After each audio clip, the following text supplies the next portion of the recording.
Hello again, this is Kyle, and today we're going to do some physics, an introduction to the Coulomb's law, actually, where I have a problem here, and it's pretty easy, where we have a flat surface, and excuse my drawing, it's not that great, with a charged particle here, an electrically charged particle.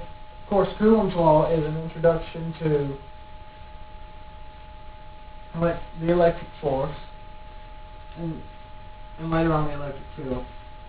Well, over here you have another charged particle, and there they have some mass. I believe it's 1 kilogram apiece. They are some distance away. We're going to call that R. They have some charge. And this is 10 microcoulombs. And this is also positive 10, of course.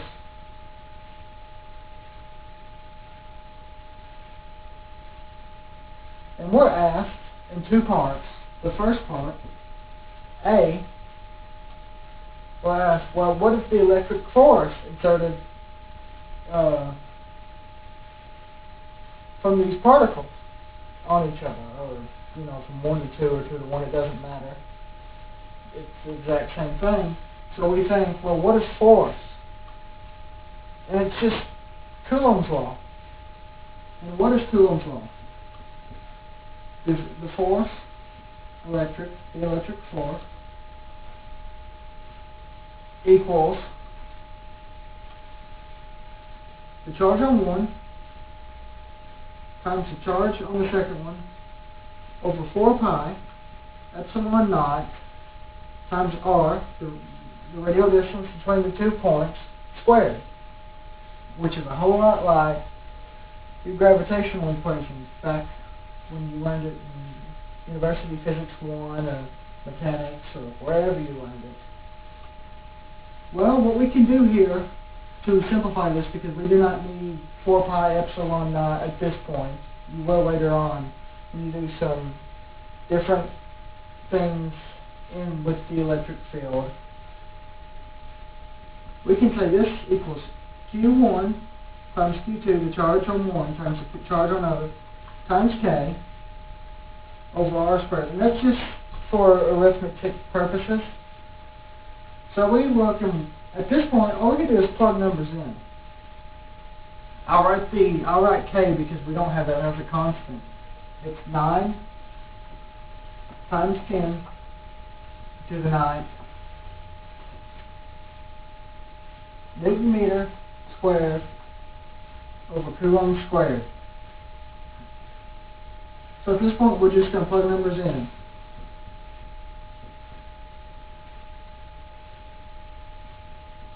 Of course, we have to get everything to the base unit, which is a Coulomb. So that's 10 times 10 to the negative 6 per 1. Times 10 times 10 to the negative 6 on the other one. And the reason I'm doing 10 times 10 is because it's 10 microcoulombs. Which, I mean, I could, move the decimal over and change the exponent, but it's easier to do this way. Times 9 to the, not to the negative 9th, but the 9th. And we're gonna do the unit conversion over here to make sure we get it right. I don't like to do the unit conversion altogether because it'll gum up the works with the arithmetic and the units. Well, that's our 4 pi epsilon naught right there, which is our K, times our meter squared, which, I forgot to put that up there. That's 1 meter between the two. So that's 1 meter. That's our base unit, squared. Well, I don't put the meters in, but it's squared. And what we get is, we ended up getting 0.9, and let's do the unit conversion. We have coulombs. I'm going to write it as units equals coulombs times coulombs times Newton meters over meter squared, because we squared this, and that's 1 meter squared. What we have here is we have a coulomb times a coulomb. That'll end up being your coulomb squared times a coulomb squared, because of this unit right here, we just take this to the bottom because it's this unit over this unit, so it's that times that. What we have is we have coulomb squared there, that'll cancel this out, meter squared there, that'll cancel that out, and what we get is a Newton. And if we know anything about forces, the base unit for a force is a Newton. So we're correct. So it's 0.9 newtons. Well, B asked us to find the acceleration if we were allowed to drop these particles and let them move. What's the acceleration? So we have to sum the forces, and we'll do the x direction first. So we'll draw a little diagram over here. Particle 1, particle 2, and of course they exert, there's a force, you know. There's a normal force up. There's a gravitational force down. And then, of course, there's a force this way, because they're exerting a force on each other. So, there's a force in here. I'm just going to denote it this way. Force E.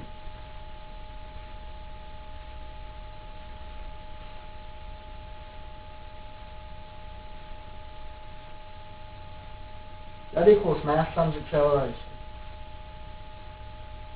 Well, what we know is, and let me check the problem one more time just to make sure.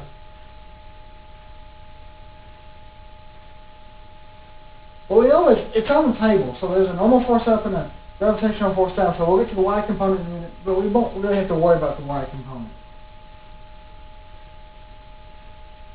So we have this, and it's just, you know, it's the electric force equals the mass times the acceleration. The mass on whatever, on one of two. Or you could, you know, the force on one on the other. Well, they have the same masses, so it doesn't matter. It's ambiguous. Now let's sum the forces in the y direction. Well, we know that equals ma. But there's a table, and it's not moving in the y direction, so that has to equal 0. So it doesn't matter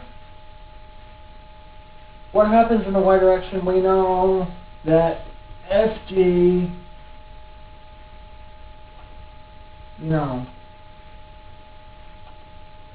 plus the normal force, so that the Fg down plus normal force up equals 0. Who cares? They'll cancel each other out. They equal each other. They'll cancel each other out. So we don't even have to worry about that at all. So I'm going to go up here where these units are, and I'm going to compute the rest of this. Because it's simple algebra, and it's a plug and chug.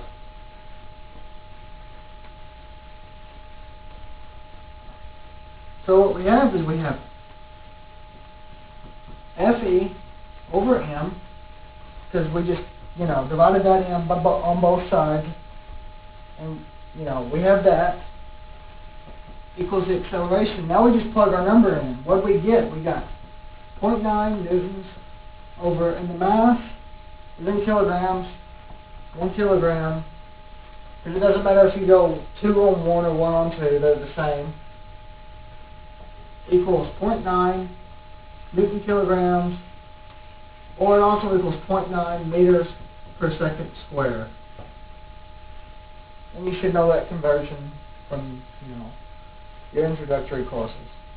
So this is your answer for this Introduction to Coulomb's Law, and I will do a different problem on that later a more heavy problem, but this should help some. So, thank you.